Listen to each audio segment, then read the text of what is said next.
I'm still in my hotel room in San Francisco. I'm hot off my T100 result, 5th place, and the best result of my life, if I must say so myself.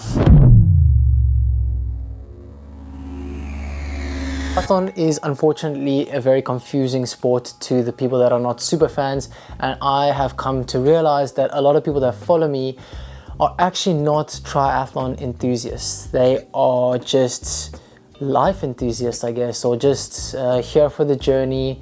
They're wanting to better themselves, and they see me sharing the highs and lows of what I do, and they can resonate that with their life, whether it be work, park run, marathon, doesn't matter.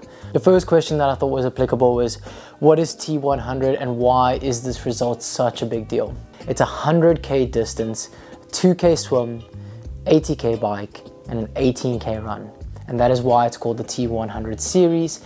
And there are 15 contracted men and women that get big money contracts in the world of triathlon to just be part of the series, and then they race over, I think it's 8 races.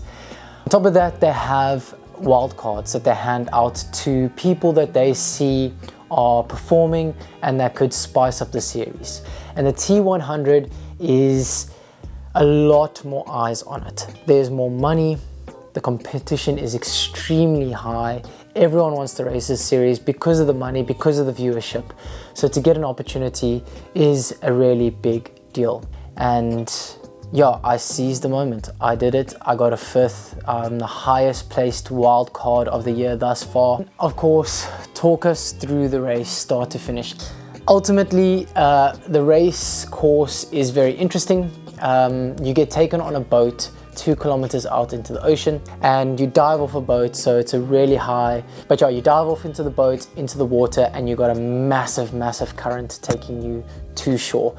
And pretty much because the current is behind you, there is no separation. And if you know anything about me and what my strengths is the swim. I usually get a gap, and that's my head start, but in this race I was well aware that everyone was going to be together, so I sat in second the whole way and just tried to conserve as much energy as possible for the start of the bike. And yeah, so the start of the bike was a bit stressful.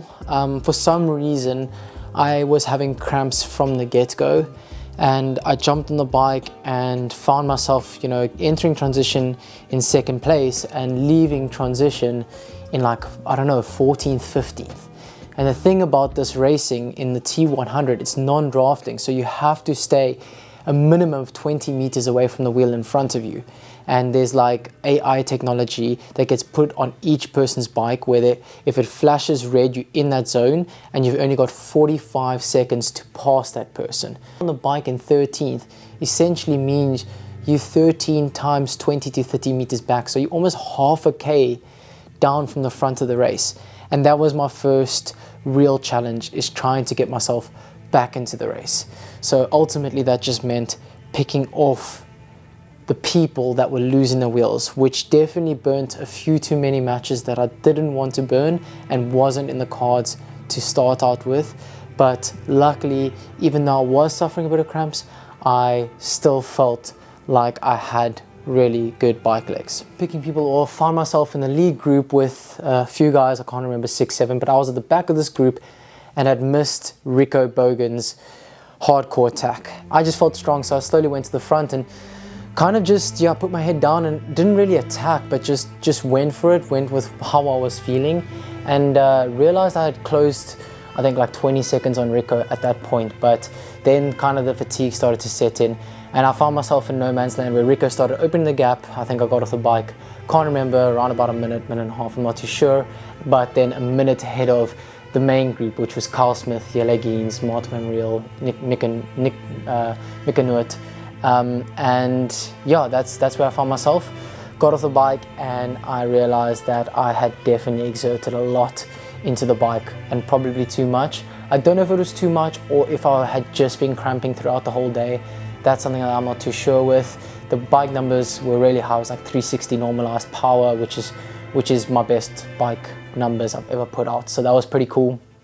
got onto the run, and I had a 30-second penalty, and the 30-second penalty was for losing. I dropped my goggles running to the bike. I had a 30-second penalty to serve, which cost me 30 seconds, but ultimately I don't think it played too much of a role. I got onto the run and I got to work. Swim and bike for show, run for dough. And this was where the battles began. I ran the first lap pretty conservatively just because I was cramping, stopped in the penalty tent, tried to stretch, and immediately got a massive cramp. And I started the run with Carl, and essentially what happened from there on was a game of cat and mouse. Carl had broken away from me, Martin and Mika had fetched me, we had got back up to Carl, Martin and Mika had now gone ahead.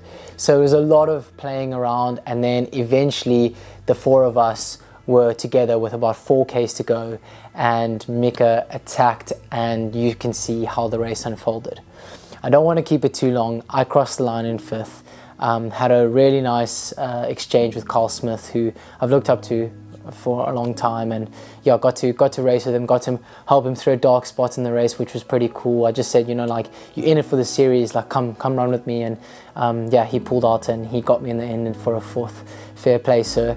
But yeah, 5th place in the T100, it's an absolute dream, and hopefully that means that I'll be allowed back into another race very soon. Someone that doesn't tries to relate this with who I am as a person and where I'm at. I think, you know, I've always believed in myself, and I really do feel strongly that I've underperformed my whole triathlon career. I do believe that I'm capable of far more, and it's not to say that I haven't achieved good things. I'm very proud of my career. It's a very young career. I've started, you know, I'm still very young, but ultimately I do believe, when I said in the YouTube video prior to this, that this was my moment to make that breakthrough and to really like take that next step. And I felt that, you know, it is 5th place. It's not a podium. It's not where, you know, we want to be. I haven't arrived, but I'm on the way, and that's the key. And the way I raced showed heart. And I do, and like in my last video, I did say, like, who cares, right? You know, I'm sure the person watching this is not watching this because I came 5th and now I'm one of the, like, so to say, good triathletes. It's more just, it's the person you are, it's the battles you share, it's the memories you create, and that's ultimately, that's where it puts me in the year forward. It keeps me in a happy space. And yeah, that's exactly, I'm just doing this because I love it, man. There's a lot easier ways to make money, so this is actually my dream. This really is it. And it's definitely got a few pinch me moments. You know, I had the guys that I raced with are the best triathletes in this distance in the world, and my name is in the hat. I'm excited. I feel like so optimistic for my career ahead. And I'm trying to navigate this life and exactly, you know, how to go, where to move, and what to do, but in this present moment, and that's the key, right? In this like present moment, just trying to be present in the moment. I'm pretty chuffed.